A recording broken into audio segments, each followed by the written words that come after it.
Hello po sa lahat na nandito. Maraming salamat sa sobrang warm welcome niyo sa amin. Sobrang excited na ba kayo para sa movie na to? Again, thank you so much. Enjoy natin itong araw na to. Hello everyone! Nakaka-nervyos pero kinikilig ako pag nakikita ang dalawang ko. Ayan, so thank you so much for coming. Hello po everybody. Ito makatapos ko lang mag-vlog. Nakita ko yung mga konti eksena at promise, kikiligin po kayo this coming March. Promise yan. Yes! Ayan, hello everyone! Thank you so much for being here and sana po abangan niyo yung My Love Will Make You Disappear. And syempre hello sa mga bossing namin and media friends natin here. Hello. Pero magandang gabi po sa inyo lahat. Nais ko magpasalamat muna sa Legal Production, siyempre sa mga boss at naging parte ako sa pelikula ng aking matayang kaibigan sa Paolo. Salamat po! Mga dito nakakalam, magkasabay po kami sa isang reality. Hindi mo na dribbling.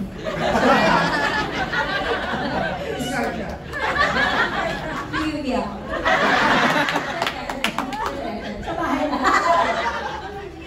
Yes, but of course I'd also like to ask you guys to please say hello and thank you to everyone that came out. Ayan, hello sa inyong lahat na nandito. Maraming salamat as we kick off our mahaba-habang pagsasama para sa promo ng My Love Will Make You Disappear. Maraming salamat talaga and sa mga media friends, sa mga boss namin, and sa lahat ng mga nanonood online. Hello, kami po ito.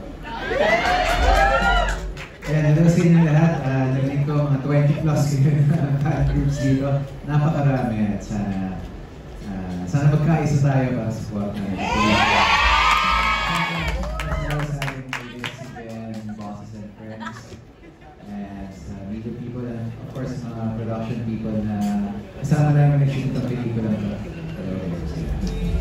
And speaking of, I'd also like to quickly acknowledge Cesar Chris is here and Miss Dal is also here. Hello, thank you so much for coming here and joining us.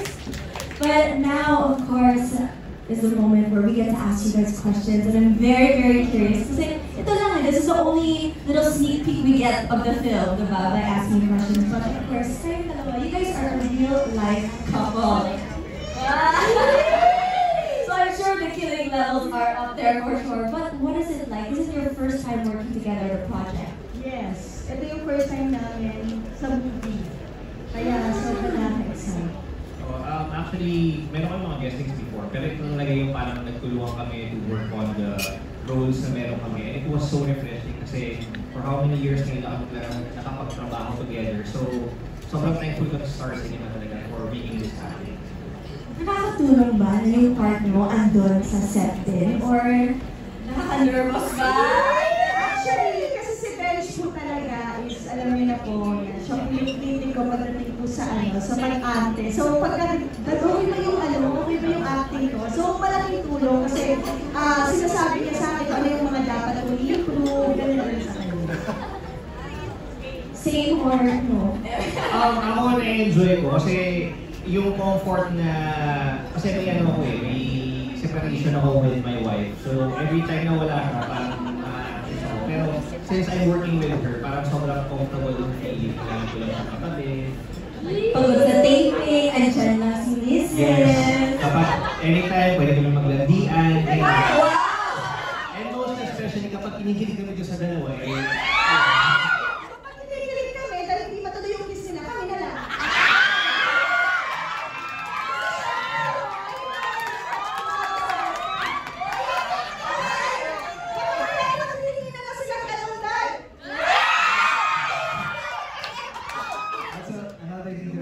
Isa sa favorite characters ko dito, yung character ni Lovely dahil very unique siya sa paningin. Lahat kami katulungan niya. Lahat kasi ilang go na doon sa movie. Check natin mamaya sa movie kung papatalo ba yung Kim Pao sa kiss nila. But of course, next up, I'd also like to ask Ming and Martin. Kasi, I heard the super cute daw yung characters niya dito. So, I would love for you to share with us what you can share about your characters dito. So, my love will make you disappear. Nagustuhan ko rito kasi mas lamang yung kilig at syempre kailangan pwede sa bata. Kaya yung atake namin, mas light, mas mas enjoy lang. Kasi ang importante, kapag ginagawa namin yung eksena, ine-enjoy namin para yung mga manonood. Ayan, ulitin ko, ayun, mas atake namin mas light, mas kilig para pwede rin siyang panoorin ng bata. Sigurado ko na habang ginagawa namin yung mga eksena, ine-enjoy ko na para yung mga manonood, sigurado akong i-enjoy mo.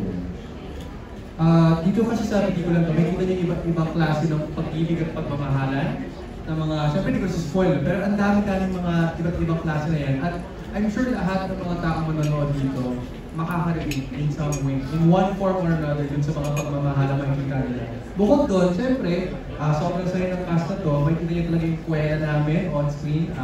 So we really am excited for you guys to watch the movie. Wala lang dito yung pinaka-reyna namin. Si Miss Wilma. Si Miss Wilma. Sa media siguro. Yes, we're looking forward for that. But I'd also like to acknowledge Roxy Dikigan, who is here. Thank you so much for joining. But of course now, I'd also like to go back. I love what you mentioned na kapag kayo nag-enjoy kayo sa taping, kita naman din sa final product. Mag-enjoy din yung mga viewers, diba? But Kare, hello! Ayan, I would also yes, the live studio represent. Wow. But of course, Kare, I'd like to ask you, itong movie, how is it working here with, Star Cinema? I heard this is your first movie with Star Cinema. Yes, this is my first ever project with Star Cinema. Kaya sobrang nakakakilig po and super thankful din naman po ako na napili po ako na ating mga bossing and syempre nila direct to be a part of this napakagandang project. Yes. Pasensya na, hinihingal pa kasi ako. Napatakbo kasi ako dito. Kinabahan ako, sabi ko, naging next Ate Kimi. At least fresh pa rin, diba?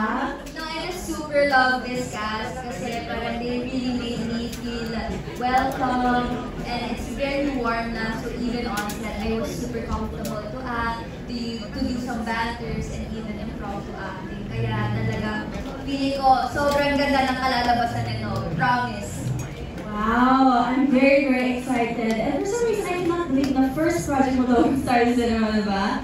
But of course, I also want to go now to Kim and Paolo. I'm very excited. Ano ba yung pakiramdam na finally, ito na yung official poster launch and makikita na yung mga fans nyo. Wala pa. Wala pa. Nice to meet you.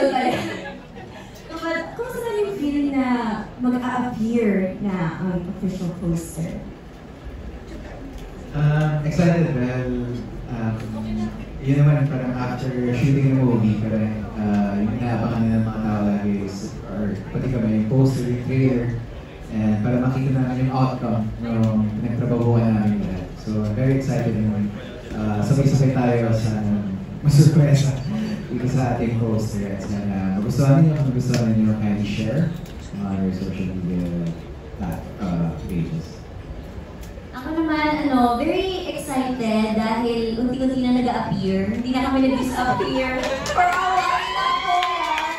Pero our love will appear starting today, tonight, sa aming poster. And very happy kami and very grateful dahil pinaghandaan talaga to ng Star Cinema. Parang, bawat araw, kita niyo naman day one well attended with all the bosses and everyone. So parang, poster reveal pa lang. Parang dati ang poster reveal ay sa social media mo lang makikita. Pero ngayon, eto kami, pupunta na sa media ko. Pero hindi po, poster reveal lang po ito. So, sobrang kami excited na in a few minutes mag-a-appear na nga ang poster. Yes, and hindi lang yan. Pero ito din, mag-a-appear din ang My Love Will Make You Disappear worldwide. Yes, so sa US and Canada, they will also be starting March 28th. They will have screening. So, of course, you guys like to also promote that and also say thank you to everyone sa US, Canada, baka man may mga ibang countries ka. Bench, when you speak in English and our fans. But yes, we're also going to be shown in some other countries aside from the Philippines. As you said, US, Canada, I think. There are also Australia, Japan, UAE, Singapore, and other era. So hintayin na natin yung official announcement ng StarCraft. So sa press ko daw i-announce lahat na mga countries kung saan papalabas ng My Love Will Make It. Pero ito, you guys actually recently announced na meron din kayong on-ground tour schedule, diba? So, kung yung movie niyo mag-a-appear din sa abroad, kayo din! So, as you can see here, you can see all the places where they will be having their on-ground tour, which is very, very exciting. Bakit kaya emoji lang yung March 8 and March 9? Ano ang ibig sabihin yan? I'm very, very excited for that. But, ito, we also have our fandoms here, diba? I mentioned, I read them all aloud kanina. And dahil dyan, they have some very special questions para sa inyong lahat. So, of course, I'd like to call on from Kim Pao PH.